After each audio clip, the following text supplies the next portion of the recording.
বন্ধুরা, আশা করি আপনারা সবাই ভালো আছেন। আমিও ভালো আছি।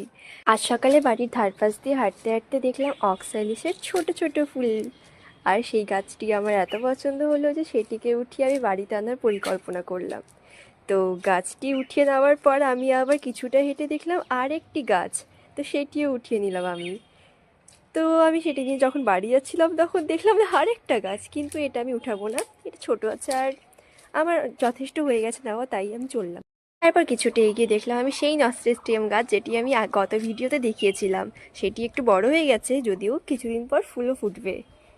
আর তারপর আমি সেই যে ফুলগুলোর গাছটা উঠিয়ে আনছিলাম সেখান থেকে ঘাস দুব্বা আলাদা করলাম, আর সেই গাছটিকে ভালোভাবে ক্লিন করে একটা টব রেডি করলাম, যেটির মধ্যে আগে আমি মাটিগুলোকে ভালোভাবে উবড়ো করে নিয়ে সেইখানে মিডল পোর্শনে গর্ত করলাম আর এই গাছটিকে পুঁতে দিলাম।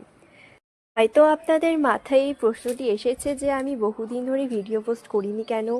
আপনাদের জানানোর জন্য আমি বলে রাখি যে আমি একজন কলেজ স্টুডেন্ট, আর বুঝতেই পারছেন এই এদিক ওদিকের পড়াশোনা, টিউশন এগুলো নিয়েই এত ব্যস্ত থাকি যে ভিডিও পোস্ট করার টাইম পাই না। তাই আমি এত গ্যাপ দিয়ে দিয়ে ভিডিও পোস্ট করি। আপনারা যদি সাপোর্ট করেন তাহলে আমি আরও তাড়াতাড়ি ভিডিও পোস্ট করার চেষ্টা করব। তাহলে আপনার সাথে কথা বলতে বলতে সেই গাছটি লাগিয়ে দেওয়া হয়ে গেল, এবং এতে আমি জল ঢেলে দিলাম মাত্র করে, হালকা করে, বেশি জল ঢালবেন না, নইলে এটি মরে যাওয়ার চান্স থাকে।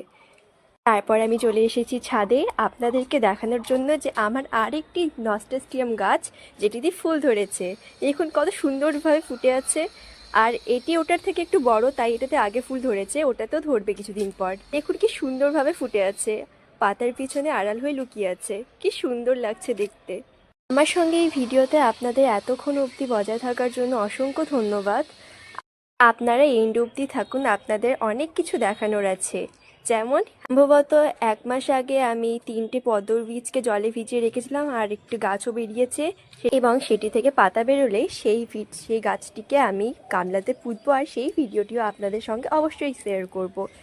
তবে দেখতে দেখতে বসন্তকাল চলে গেল, আর এটি আমার প্রিয় সিজনের মধ্যে একটি। এই সময় চারিদিকে সবুজে মোড়ানো এবং নানান রঙের ফুল ফুটে থাকে, গাছগুলি নতুনভাবে বাঁচতে শেখে। আর আপনাদেরকে দেখানোর আছে যে আমি গত ভিডিওতে যে দেখিয়েছিলাম সেই সানফ্লাওয়ার আর কসমসের সিডসগুলো, সেগুলি বড় হয়ে গেছে।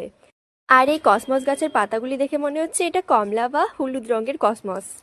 আপনারা চারপাশে উবড়ো খাবড়ো মাটি দেখতে পাচ্ছেন, সেগুলিতে আমি গতকাল বীজ লাগিয়েছিলাম। সেগুলি বড় হলে আপনারা দেখতে পারবেন যেগুলিতে কোন গাছ লাগানো আছে। তবে বন্ধুরা, আজকের জন্য বিদায়, দেখা হচ্ছে পরের ভিডিওতে। ভালো থাকুন, সুস্থ থাকুন বন্ধুরা, আশা করি আপনারা সবাই ভালো আছেন।